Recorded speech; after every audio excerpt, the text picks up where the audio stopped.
a ver cómo empiezo ahora después de esto. Me dan ganas de dejar lo que he escrito y dedicarme a comentar lo que ha dicho Manu directamente. Bueno, hola, buenos días, buenas tardes, no sé. Buenos días porque acabamos de desayunar, así que no queda otra. A todas y a todas las que estéis aquí. Y bueno, muchas gracias a Manu, por supuesto. O sea, no podría decir, o sea, podría decir muchas cosas, pero es que si no se me va la hora.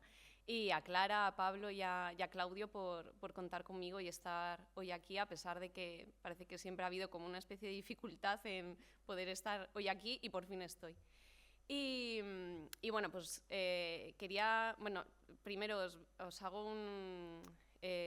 os aviso a Juanpe y a Eudal que os voy a comenzar por vosotros y os aviso al resto que esta introducción va a ser un poco larga, pero es un poco introducción con carga emotiva tipo conclusión. Pero me apetecía más empezar así y dedicar más tiempo a esta introducción un poco larga y también emotiva. Y luego ya, si tengo que comerme alguna cosa como de la cuestión así más teórica, pues ya está, me la salto y punto, pero quería dedicar más tiempo a la introducción. Y bueno, también mi presentación es un poco cuarto de la ESO, no pasa nada, se me hace bola a mí las presentaciones y poner imágenes. Las imágenes son un poco pantallazos guarros, pero bueno, por tener un poco de apoyo visual también en algunas cosas que voy a contar. Y bueno, pues de dónde surge todo esto que os voy a contar, como ha dicho Manu, pues es de un trabajo fin de máster que hice para el máster de Historia, Arte Contemporáneo y Cultura Visual, la secta Reina Sofía, que estamos muchos por aquí.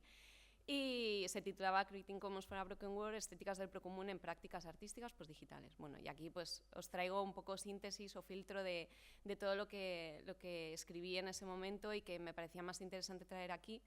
Y yo quería comenzar también haciendo un poco de disclaimer de todo lo que os voy a contar, porque también creo que Invertebrados da como ese espacio de honestidad y también un poco de vulnerabilidad de que muchas veces pues ciertas cuestiones que investigamos nosotros mismos y somos como conscientes que no nos sentimos a veces del todo cómodos, que hay a lo mejor brechas que nos falta por llenar, no sé. Bueno, la cuestión es que para empezar, pues que es un trabajo en unas coordenadas académicas, con unos tiempos y esta cuestión de estar siempre pensando, ¿no?, que es un trámite que tienes que cumplir, pues ya está, para que te den un título y hasta luego.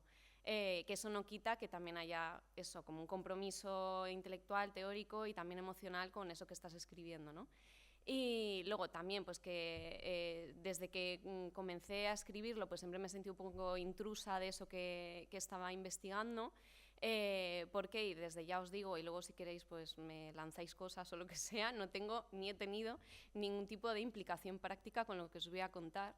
Y esto es poco más que una especulación teórica, así que ya me diréis luego, porque además esto que os voy a contar solo lo he comunicado una vez y ha sido en un congreso de filosofía, y hoy que hay muchos artistas, pues me siento un poco como a ver qué me podéis decir o no sobre esto que voy a contar. Y luego, por último, pues que es una investigación que yo terminé el año pasado, en el verano del 2022, y no la he vuelto a retomar.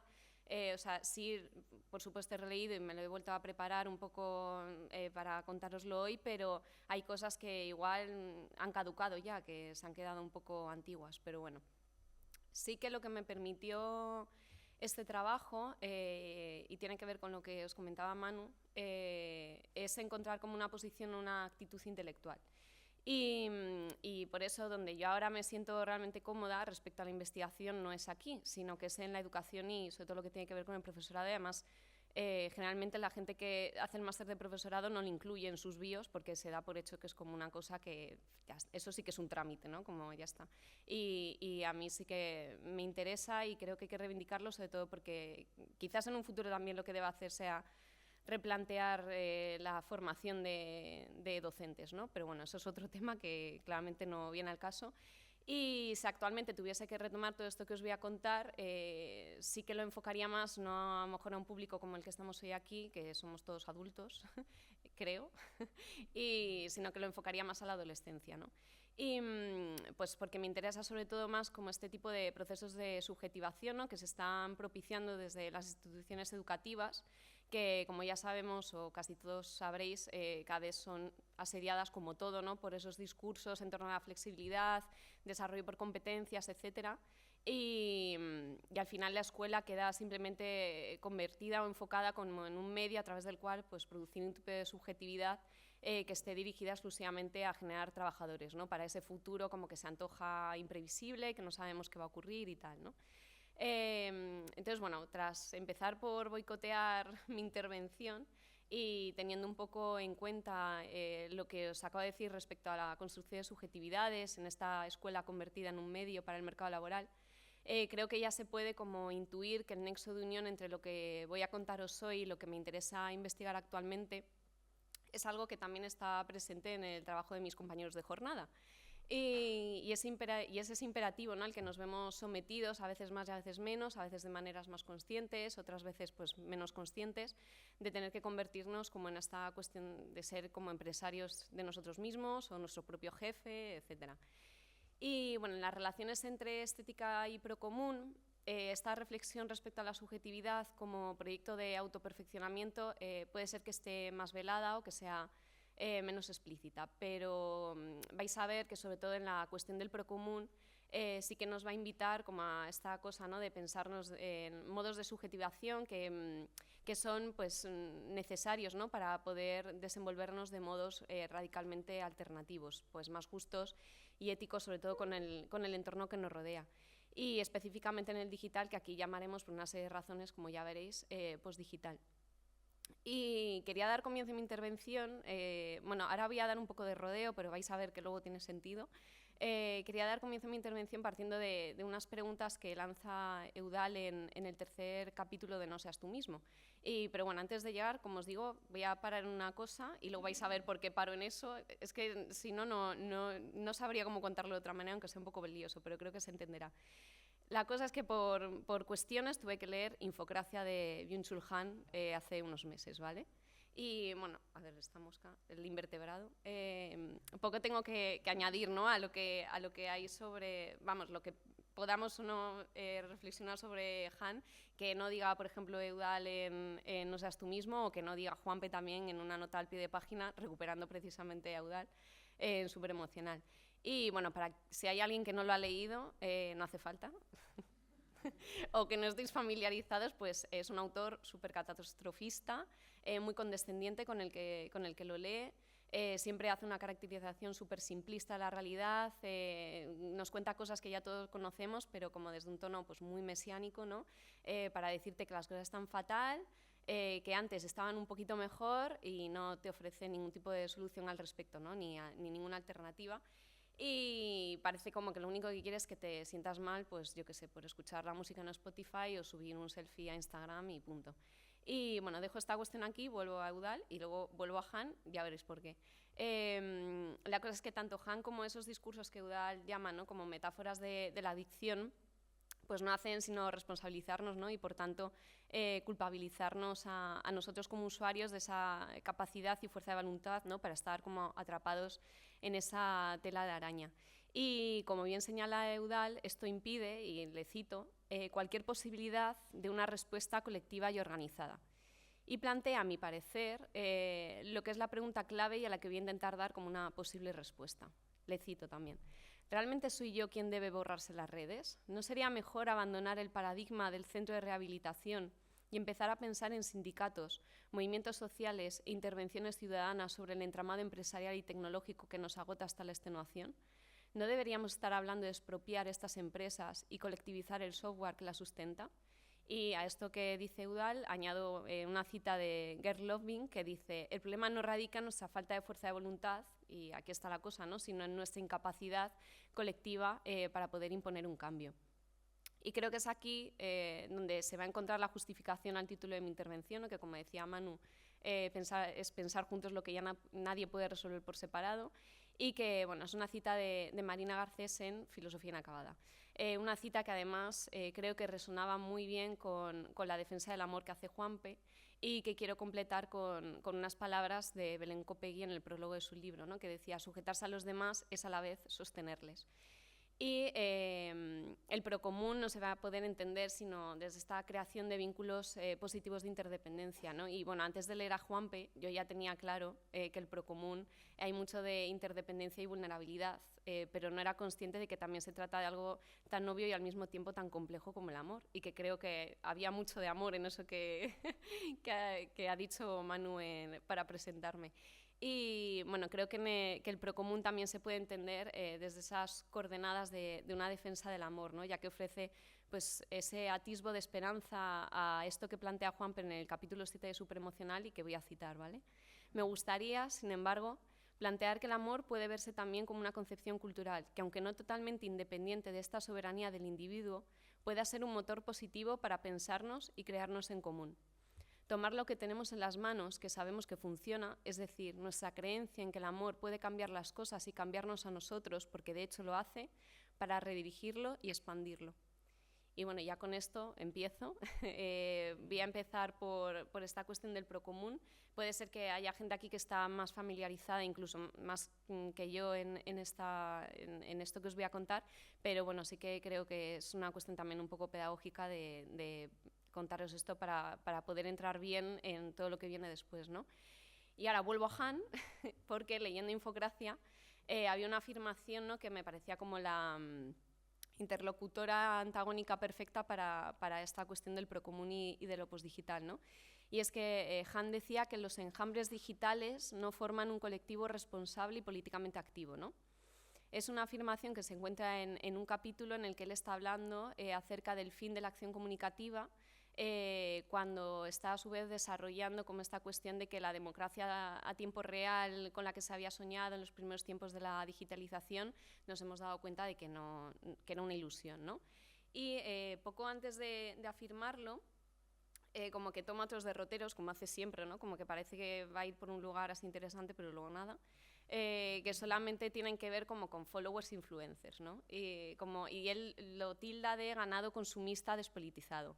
No es que no tenga razón, pero es muy reduccionista, ¿no? Y entonces yo al leerlo pensaba como si todo se jugase en esos términos, ¿no? Podría ser más interesante pues plantearlo de otro modo, ¿no?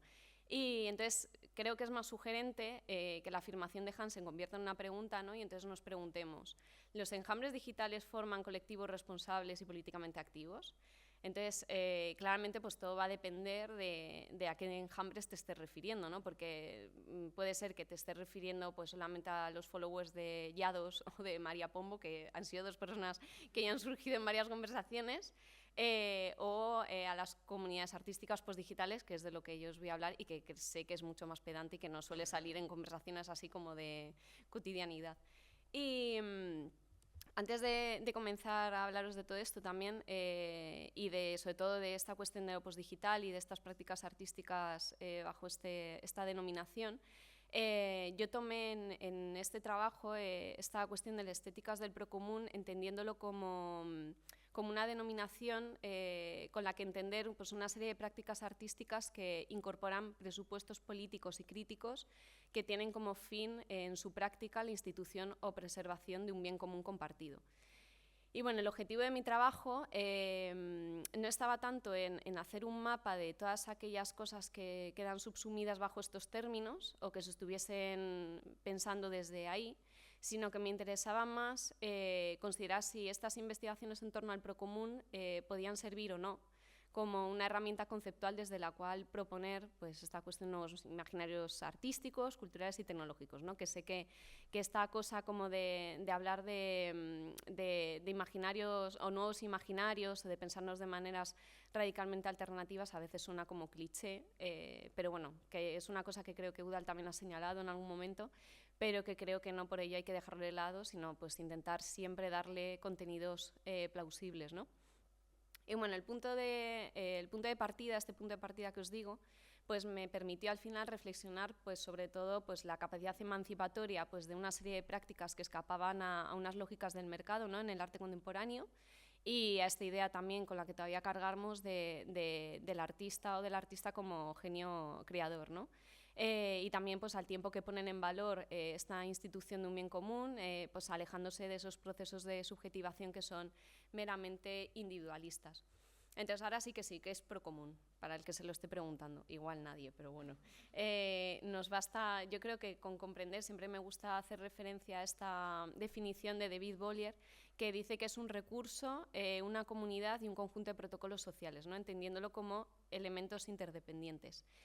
Y como bien señalaba Manu también en la presentación, este reclamo de hacer común o de hacer procomún va a surgir siempre como en contextos de crisis, ¿no? Donde pues, ciertos recursos de uso común o bienes comunes pues, están corriendo el peligro cada vez más de ser cercados, capitalizados o de un acceso pues, cada vez más restringido, ¿no? Entonces, ahora, esto es un poco chapa, pero entendía como que era importante contarlo, como os decía antes, por una cuestión más didáctica, yo creo, ¿no? Pero bueno, con recursos de uso común nos referimos siempre a recursos tipo naturales, ¿no? Pues el agua, por ejemplo. Podéis pensar en el agua como un ejemplo de esta cuestión, ¿no? Un recurso pues, cuyo uso indiscriminado puede terminar por agotarlo. Y es desde esta concepción desde la que hay que leer, a la que es la autora y economista clave, ¿no? en estas cuestiones, que fue la que rescató a los bienes comunes y a las agencias colectivas del ostracismo, ¿no? Luego os contaré, bueno, no por qué, pero sí vais a entender por qué pudo pasar. Y que inauguró pues, toda una serie de reflexiones posteriores sobre el procomún, que es Elinor Ostrom.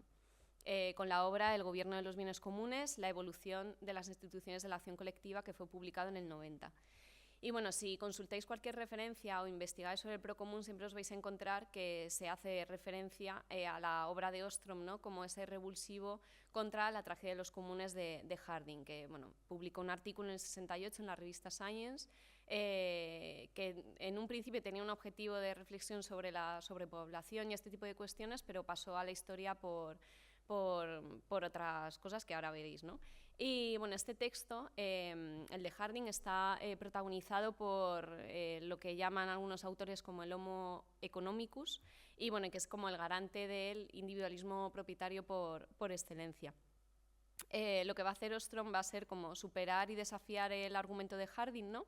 Que lo que él planteaba es que si tenemos un grupo de ganaderos que tienen un acceso libre y no restringido pues, a un campo del que hacen uso para que sus reses pues, coman y pastan y tal, esos ganaderos lo que van a hacer al ver que tienen ese acceso libre a este recurso va a ser ir aumentando sus reses y de ese modo agotar el recurso, ¿no? que compartían. Entonces la conclusión de Harding finalmente es la ruina es el destino hacia el cual corren todos los hombres, cada uno buscando su mejor provecho en un mundo que cree en la libertad de los recursos comunes. La libertad de los recursos comunes resulta la ruina para todos. Entonces Ostrom lo que va a plantear con su trabajo va a ser poner en práctica una metodología que sí que sea capaz de abarcar esas máximas variables posibles, ¿no? y que son fundamentales sí o sí para llevar a cabo un estudio pues, que se haga cargo de los límites y de las posibilidades que tienen o no la autogestión y la autoorganización de esas comunidades de individuos, ¿no? Entonces, la cuestión es que Ostrom lo que va a hacer sobre todo es como propiciar una vía alternativa, ¿no? de poder pensar esos recursos de uso común que parte de modelos pues, más relacionales y situacionales y que no se tengan que agotar exclusivamente en esta cuestión de la propiedad entendida pues, desde la gestión pública o privada, ¿no?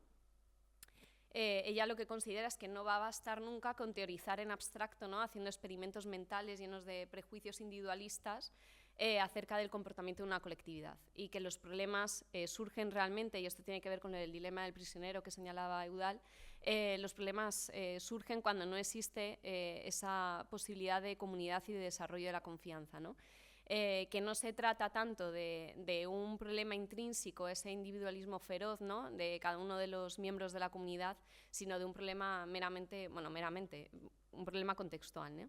Y Ostrom lo que va a defender es que si seguimos sin tener en cuenta esa experiencia de los individuos en esos contextos específicos, ¿no? Se desarrollarán teorías pues, que no tengan en cuenta esas variables que hacen que haya comunidades que sí que sean capaces de resolver sus problemas y otras que simplemente no. Y entonces Ostrom, ella considera que su responsabilidad como investigadora está justamente ahí, ¿no? en hacerse cargo de investigar las estructuras que participan de cada institución y asumiendo pues, que no todas las agencias colectivas se van a dar de una vez por todas, ¿no? Y que si se impone esa teoría, lo que se va a hacer es crear un lecho de Procusto en el que no encajen pues, la investigación que agentes externos, la mayor parte de las veces, a esas comunidades puedan hacer. Y advertirá que cuando se trata de investigar y trabajar con estas agencias, pues confían en esas metáforas o prejuicios, ¿no? Como fundamentos de esas prescripciones políticas, como es el caso de la tragedia de los comunes o esta cuestión del dilema del prisionero, pues da siempre resultados desajustados con la realidad.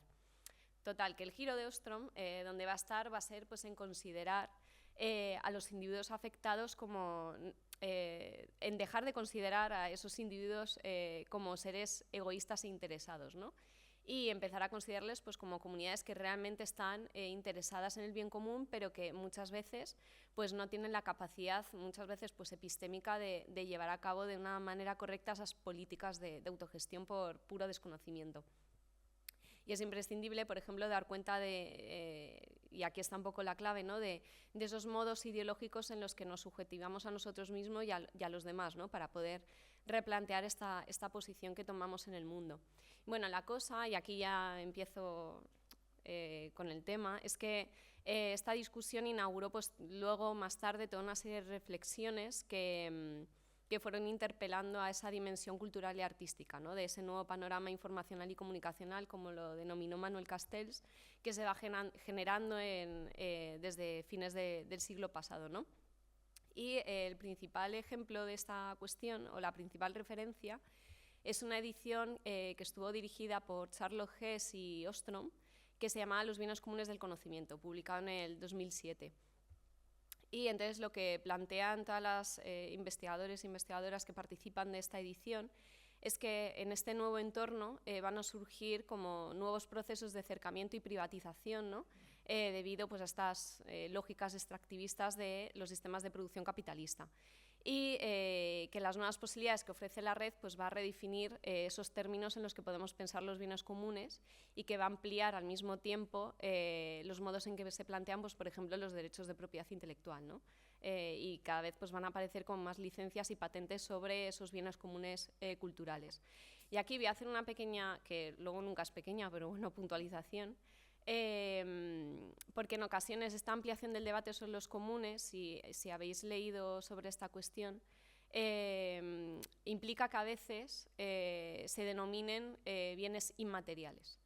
Y, por ejemplo, Hari y Negri los denominan de este modo, ¿no?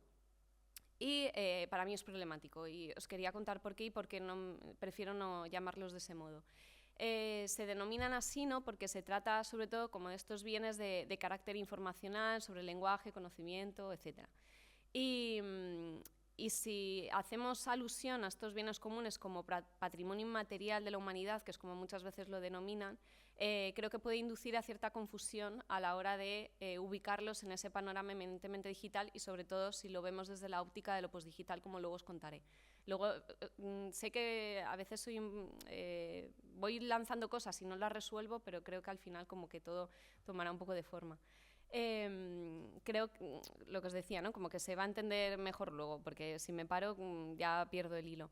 Por ejemplo, Alberto López Cuenca, en Los comunes digitales, nuevas ecologías del trabajo artístico, propone un término que es el de desobjetualización, que me parece muy interesante, porque lo que hace él es hacer hincapié en que cuando hablamos de esos bienes inmateriales nos estamos refiriendo como aspectos generalmente no identificables como bienes comunes objetualizables, ¿no? Igual estoy siendo un poco críptica. Dice, lo que él pretende es recuperar esa dimensión material, pero dar cuenta de que son sus aspectos no objetuales los que priman más a la hora de analizarlos, ¿no? Y una diferencia que presentan esos recursos de uso común naturales frente a estos nuevos bienes comunes va a ser el grado de sustractibilidad. Porque, como señalan Hess y Ostrom, con esos recursos sustractivos como, yo qué sé, por ejemplo, una pesquería, ¿no? Digamos que cuando una persona hace uso de ella, sí o sí está reduciendo los beneficios que pueda obtener otra persona de ese recurso, ¿no? Pero a diferencia de esa sustractibilidad que sí que tienen estos recursos de uso común, estos bienes comunes, mal llamados, no del todo, pero inmateriales, sí que se caracterizan por no ser sustraíbles. Digamos que es esa sustractibilidad, y creo que es aquí donde está el meollo, la que sí que hace más evidente ese aspecto material, ¿no? Y en el caso de los comunes digitales, como no tienen un uso competitivo, y no tienen rivalidad, es decir, que todos podemos descargarnos ahora mismo el mismo PDF y ese PDF no se va a agotar, pero en cambio si todos compartimos una tarta, al final esa tarta al repartirla sí se agota claramente, y ahí es donde se ve más la materialidad de ese objeto, ¿no? Pero bueno, como os decía, yo prefiero no referirme a ellos como inmateriales, porque creo también que considerar que la información y el conocimiento se caracterizan de ese modo, pues implica también negar como ese aspecto eminentemente material que sustenta pues, la producción digital y cultural, ¿no? Y en este nuevo panorama se va a empezar a hablar, como os decía, de estos nuevos procesos de acercamiento, y James Boyle, por ejemplo, va a hablar de segundo proceso de acercamiento, y el primero sería el de los acercamientos de tierra en la Inglaterra medieval, ¿no? El término de Marx, se me va a ir, el de... que alguien me ayude, por favor. Acumulación original. Sí, ¿no? Acumulación originaria. Vale, pues como que estos autores suelen recuperar sobre todo esa idea, ¿no? Y bueno, pues se trata de esa privatización y ese aumento restrictivo, ¿no? de patentes, sobre todo, y de esa propiedad intelectual, que finalmente habrá otro autor que se llama Michael Heller, que lo va a denominar, haciendo alusión a Harding, tragedia de los anticomunes. Y la investigación de Boyle se enmarca sobre todo como que hay pues, unas nuevas técnicas de reproducción digital que hacen pues, que haya una mayor difusión, copia, almacenamiento y también lectura, ¿no? de todos esos productos culturales. Y que en este segundo proceso de acercamiento se va a producir en un momento en que esos costes de reproducción y copia se vuelven tan bajos, ¿no? que efectivamente acaban resultando una amenaza para todos aquellos que sí que defienden la propiedad intelectual. Y la amenaza que suponen los bienes comunes culturales se debe también a una doble condición. La primera tiene que ver con lo que os decía del uso competitivo y no excluyente, que pueda ser utilizados de manera simultánea por un montón de gente, sin que perjudique a ese bien común. Y la segunda va a estar en estrecha relación con esa advertencia cara a Heller, que es la necesidad de evitar un exceso de restricción para poder permitir la innovación, y que también va a estar muy acorde a esta idea que también tiene Marina Garcés de desapropiar la cultura, no la cultura, la creatividad, ¿no? Porque si no tenemos acceso a ese fondo común compartido cultural, eso no permite que al final pues, todo lo que hacemos no sea tanto original, sino que siempre todo lo que hacemos está en conversación con lo que ya han hecho otros antes. Entonces, bueno, la cosa es que hacer procomún en el ámbito de esos bienes comunes del conocimiento, o como queramos denominarlos, pues siempre va a pasar de algún modo, sí o sí, por pensar más allá de esos regímenes impuestos, ¿no? de la propiedad intelectual restrictiva, como veremos sobre todo en el caso de algunos proyectos postdigitales, ¿no? Porque esto, sobre todo, lo que van a hacer, y aquí está lo interesante, es que ponen a prueba la capacidad teórica y práctica, ¿no? de superar ese individualismo propietario y de revertir todos esos procesos de acercamiento de los bienes comunes, ¿no? Y también al mismo tiempo pues, de alentar y proteger esa capacidad creativa e innovadora de la cultura y de la creatividad, y sobre todo poner en valor la posibilidad de que exista agencia por parte de la ciudadanía. En definitiva, va a ser poner a prueba nuestra capacidad de poder entender el arte también como un bien común, más allá de esas lógicas de mercado y de la práctica artística, entendiéndola como posibles comunidades relacionales y afectivas, ¿no? que generen y promuevan ese hacer procomún.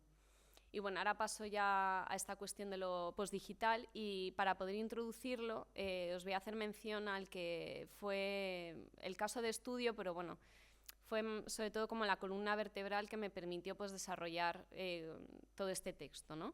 Y es un proyecto de investigación que se llamó Creating Commons, haciendo también el juego con Creative Commons, y es un proyecto que fue llevado a cabo desde principios del 2017 hasta finales del 2020. Estaba dirigido por 3 personas, algunas os sonarán si estáis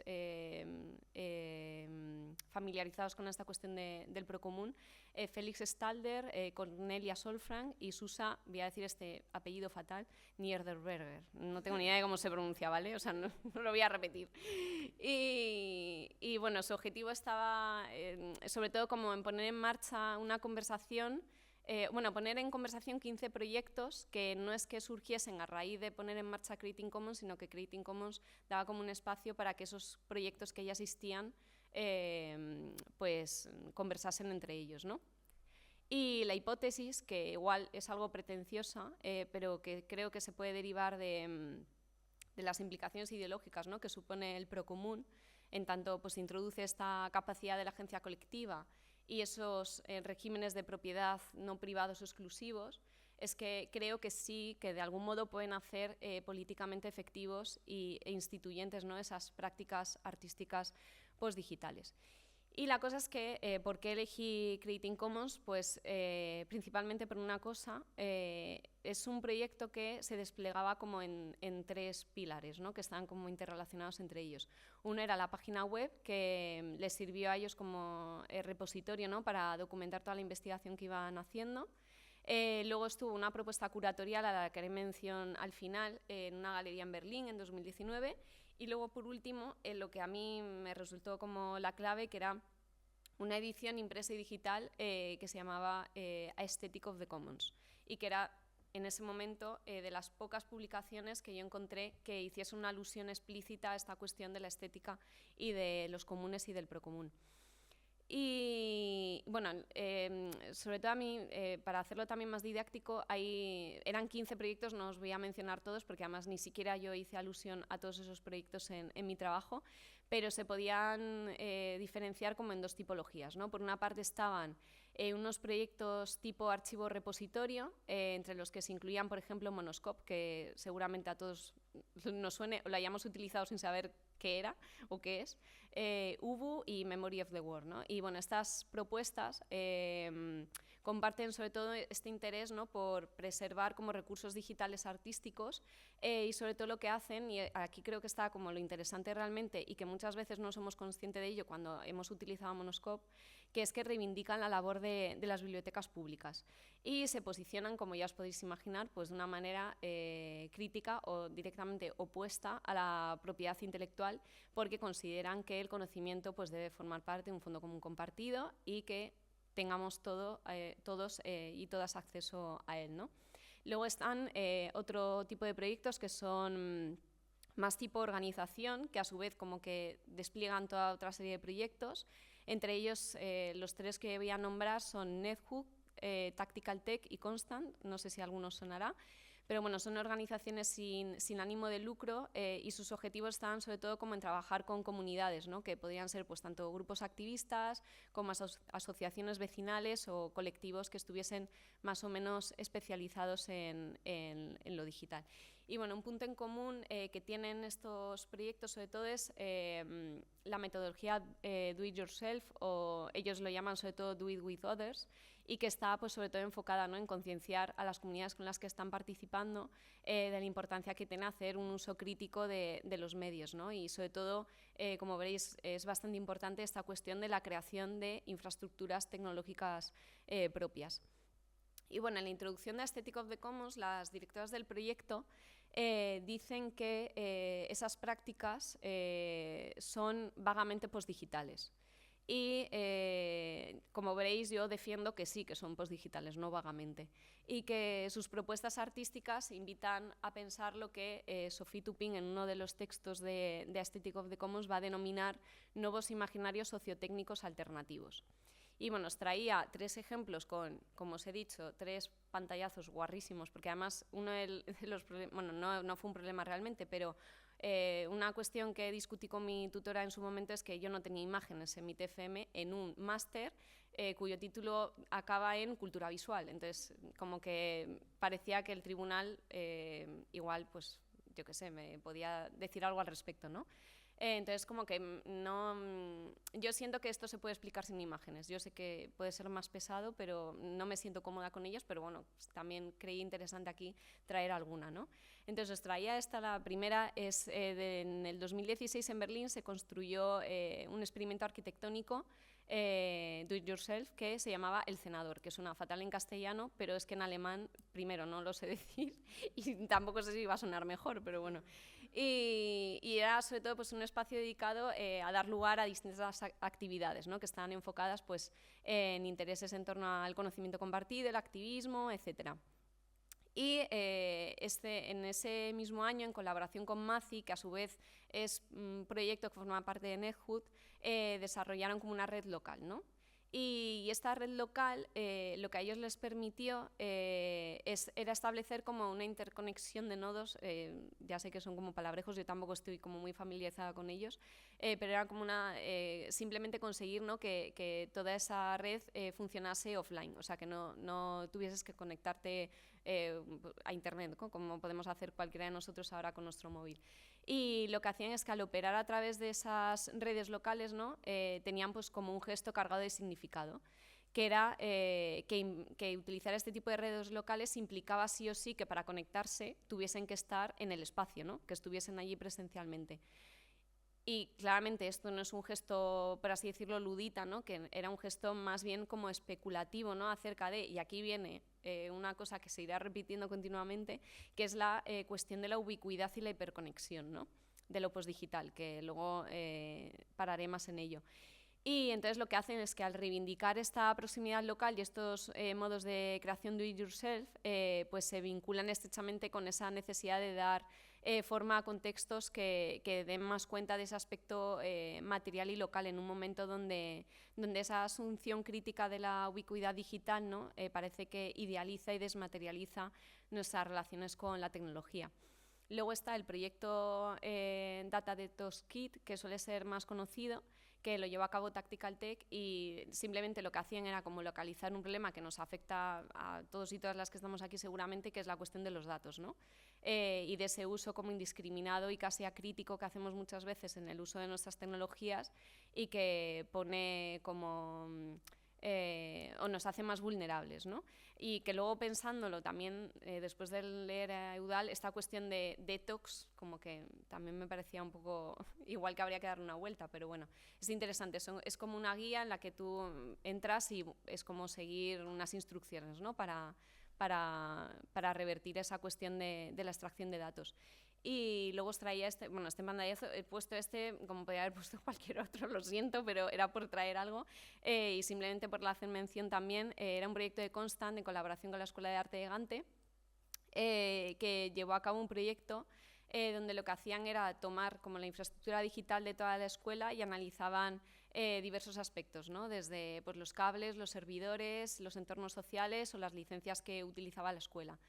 Y en una de las sesiones, por ejemplo, que os lo traía porque habrá gente a la que seguramente esto le suene, pensaron redes sociales alternativas, ¿no? Y para ello pues investigaron esta cuestión del Fediverso, Mastodon, que como que está más presente sobre todo cuando Elon Musk se hizo con Twitter, ¿no? Como que todo el mundo dijo pues a Mastodon. Y ahora creo que hay otra cosa que yo ya me he perdido y no sé a dónde se está yendo la gente, pero creo que Mastodon ya ha pasado de moda.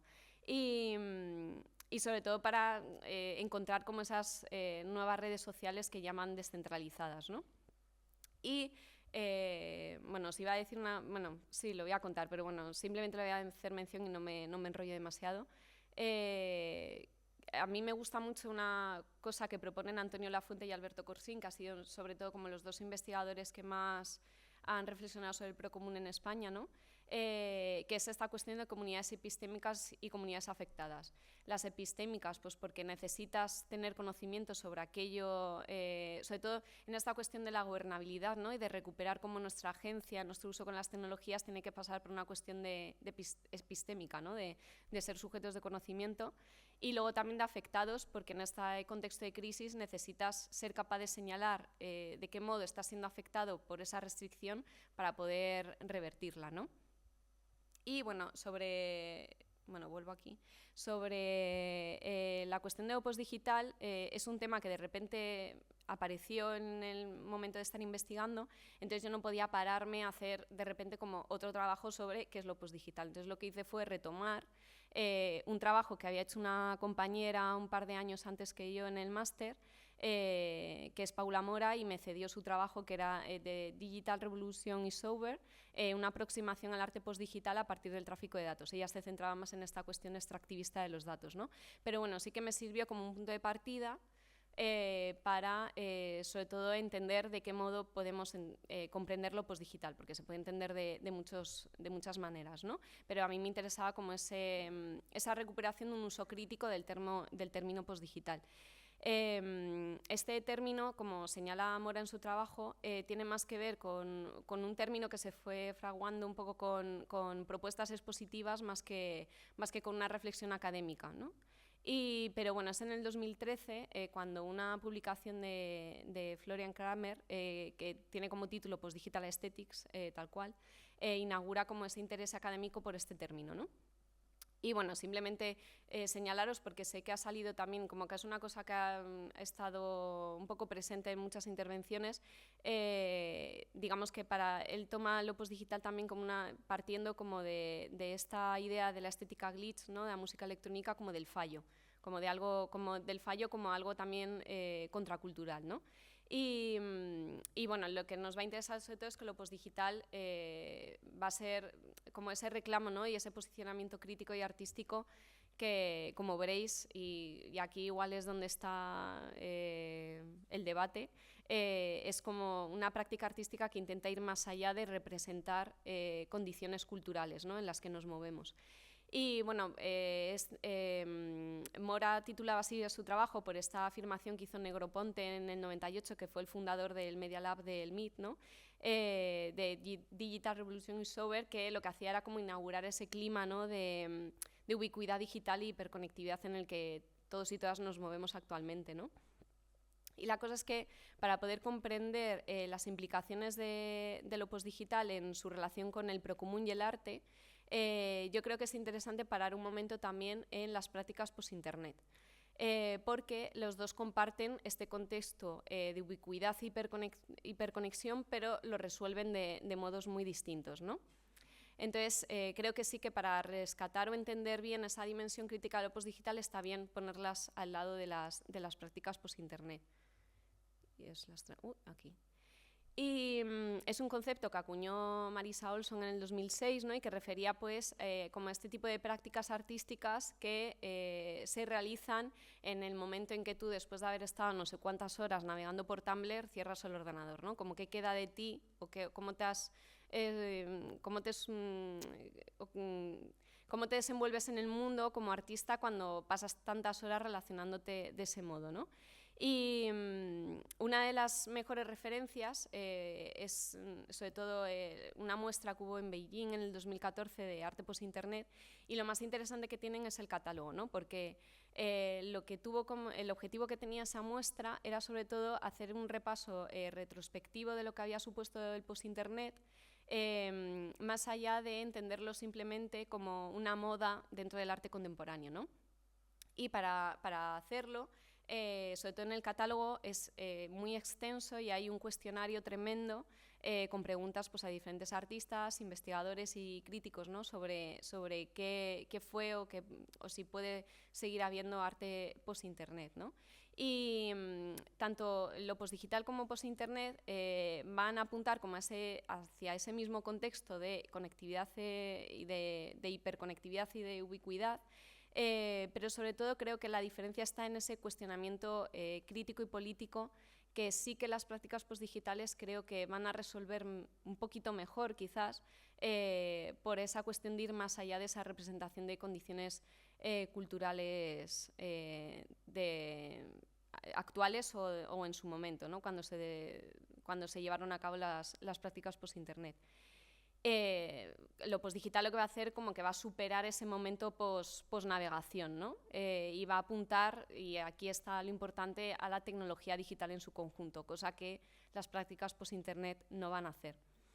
Y otra diferencia fundamental es que entre las prácticas consagradas como post-internet y las post-digitales, las primeras suelen estar compuestas pues de una serie de objetos quizás comercializables, como es el caso de la urna, ¿no?, de Bunny Rogers, que sí que se desenvolvían muy fácilmente dentro del mercado del arte, y por eso fue como muy mal visto y simplemente se tomó como una tendencia más, ¿no?, más que como una respuesta crítica a ese contexto ubicuo y de posnavegación.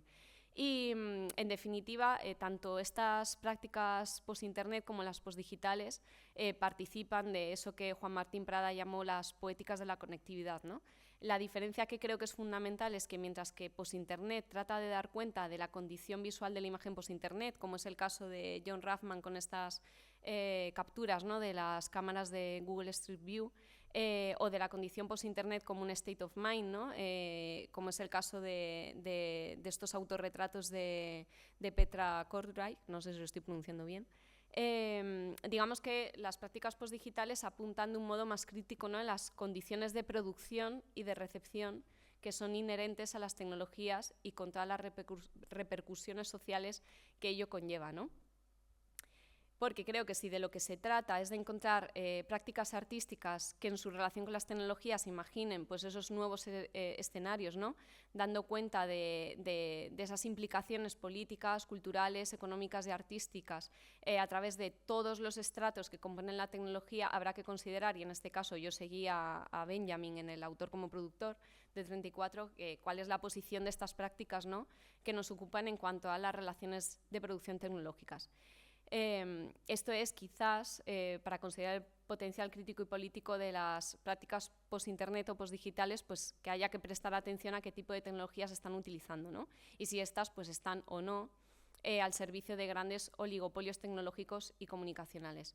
Y creo que en el caso del cruce entre lo postdigital y el procomún, este es el punto clave de la cuestión, ¿no?, que pues la utilización de tecnologías de software libre, de código abierto, la adopción de modos de relación par a par, la institución de prácticas do it yourself o do it with others, la subversión de los derechos de propiedad intelectual y también esa creación, ¿no?, de espacios para constituir comunidades, como os decía, epistémicas, ¿no?, es lo que hace que esas prácticas de Creating Commons yo creo que sí que no son vagamente postdigitales, sino que son postdigitales en el sentido más crítico y político del término, ¿no? Y bueno, por ejemplo, las plataformas que en Aesthetic of the Commons se denominan como bibliotecas en la sombra, que sería pues tipo Monoscope, como os contaba antes, dan cuenta, por ejemplo, en la necesidad de reparar en el modo en que se concibe esa estructura técnica, ¿no?, del proyecto, utilizando, por ejemplo, y eso va a ser una reivindicación que hagan la mayor parte de todos los artistas que participan de estos proyectos, en la cuestión del servidor propio, ¿no? Y que en muchas ocasiones ni siquiera es propio en un sentido de propiedad, porque lo comparten con gente que está en la misma onda que ellos ideológicamente, ¿no?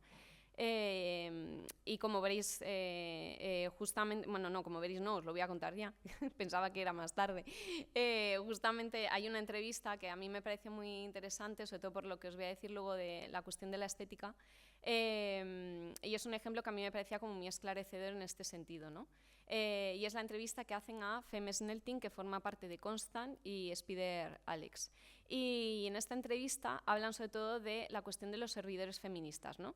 Y bueno, yo supongo que como yo habrá gente que no está familiarizada con este término de qué es un servidor, ¿no? Entonces voy a tomar la definición de Femme Snelting, que lo define como un ordenador que tiene como función pues, enrutar procesos y servicios, y que de este modo se entiende que Internet es como un montón de servidores interconectados, ¿no? Y que ese servidor adquiere importancia en tanto que es un lugar. O sea, ellas hacen como especial hincapié en esta cuestión del servidor como un lugar y como un espacio, ¿no? Y que son aquellos lugares pues, de almacenamiento y donde se produce el tráfico de nuestros datos. Y Spiderales justamente va a señalar que aplicar esa perspectiva feminista al servidor de lo que se trata es de reivindicar la posibilidad de un cuarto propio conectado, en las palabras de Remedios Zafra, ¿no? Y, por lo tanto, si el servidor es el lugar donde se alojan los datos y contenidos de los sitios web, pues optar por la utilización de un servidor propio permite no ceder esa información, ¿no?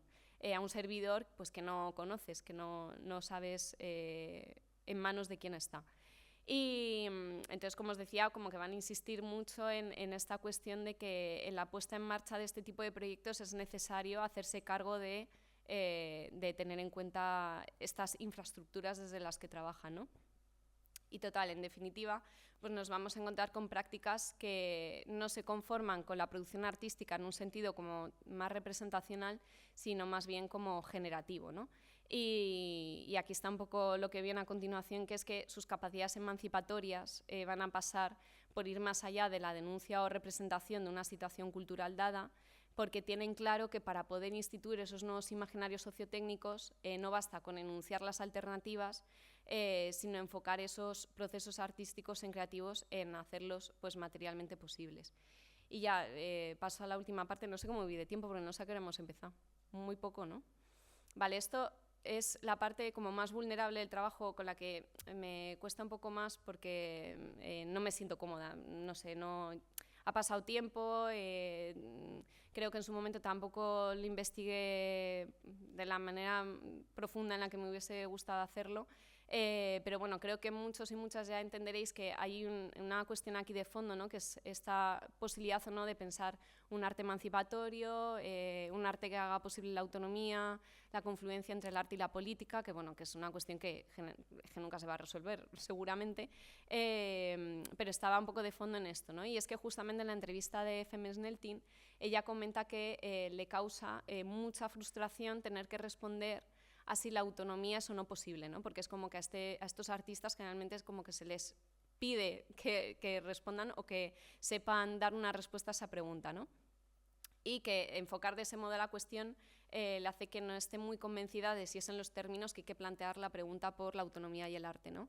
Y ella alude a algo así como que hay que poner la energía de la pregunta en otro lugar, y que creo que tiene que ver con considerar que la autonomía no es un proyecto nunca a efectuar, sino que es un horizonte que va a estar siempre por realizar, ¿no? Y que este tipo de proyectos lo que van a hacer precisamente, y que creo que es ahí donde está la capacidad política y transformadora que tienen, es que siempre van a estar cuestionando recurrentemente las estructuras e infraestructuras que favorecen o no pues esa interconexión entre usuarios, ¿no? y que sobre todo tienen como objetivo pues una vida más justa, una cultura más accesible. Y bueno, simplemente en Aesthetic of the Commons hacían referencia a la estética organizacional de Gorinova, que sin más, es que no me voy a parar ahí si vamos mal de tiempo, y simplemente mencionaros que yo al final pues la referencia o el parámetro estético al que eché mano fue al de Jordi Claramonte, al de la estética modal, sobre todo porque surgió en el laboratorio del Procomún que llevaron a cabo en 2007 y 2008 en Media Lab El Prado, entonces tenía todo el sentido del mundo, ¿no? Y bueno, que es una propuesta estética que, como él mismo señala, ¿no? Se trataba de reconsiderar desde una perspectiva teórica las prácticas artistas y activistas en las que él mismo había estado implicado, ¿no? Con el objetivo, dice él, de desapropiar la estética de los territorios acotados de museos, galerías y esos botellones de pedantería llamados ferias de arte. Entonces dice que busca conectar la producción artística a la producción y distribución de modos de relación, a modos de organización de la subjetividad y de la percepción y del comportamiento. Y bueno, la cuestión es que cuando él estuvo implicado en esas prácticas se dio cuenta de que la pregunta sobre aquello que hacían como que desbordaba los límites de los formatos establecidos en cuanto a la estética como una cuestión meramente sensual, por así decirlo, ¿no? Y que tenía que ser entendido como unos modos de relación que se despliegan y que, bueno, que no se agotaba todo en si un sujeto afecta a un objeto y si ese objeto es afectado y si eso cambia algo en el mundo, sino que había que ir un poquito más allá, ¿no? Y ya para terminar y no enrollarme más, que si no, no acabo, y porque además estas horas ya estamos como, os estoy dando una chapa tremenda, en la República de los Fines es interesante porque él justamente toma unos términos bélicos para explicar o diferenciar la autonomía ilustrada, la moderna y la modal, ¿no? Digamos que, y lo cuento un poco para entender como para resolver esta cuestión y esta frustración que tenía Feme Snelting con la pregunta de la autonomía, él dice que la autonomía modal es operacional, que la autonomía ilustrada es estratégica porque tiene una planificación a largo plazo, la autonomía moderna fue táctica porque pretendía batir al enemigo, ¿no? Que era como la normalidad burguesa, pues con pequeños gestos, ¿no?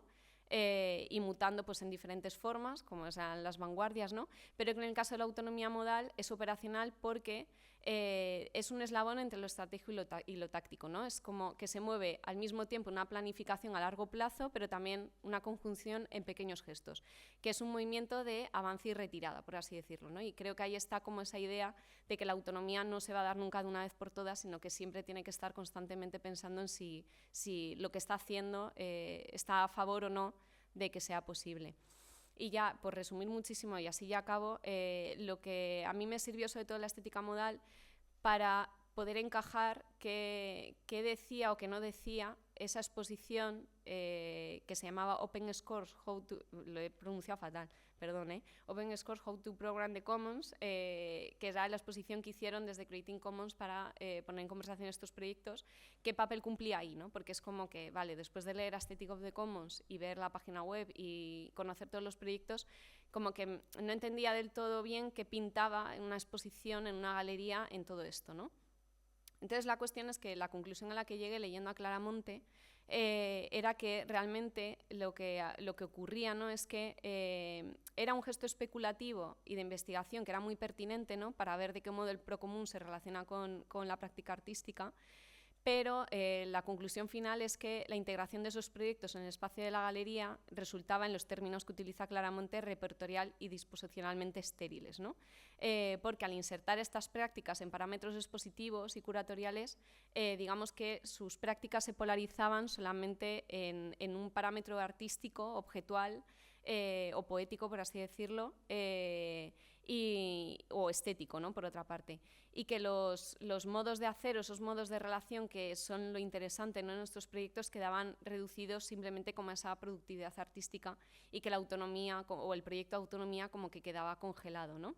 Entonces, que aportaba pues, una lección importante a la relación entre los comunes y el arte, ¿no? Y aquí creo que está un poco ese camino que alguien, si quiere, puede seguir andando, yo creo que no lo voy a hacer, que es que insertar las prácticas postdigitales en términos museísticos y galerísticos del arte contemporáneo, aunque esos lugares se identifiquen como contrainstitucionales o que sus objetivos no estén enfocados en el beneficio económico, no hace sino de algún modo pues, desactivar ese potencial emancipador de las prácticas, ¿no? Y convierten al final esa participación y colaboración en ese gesto meramente anecdótico, como ocurría en muchas prácticas del arte relacional.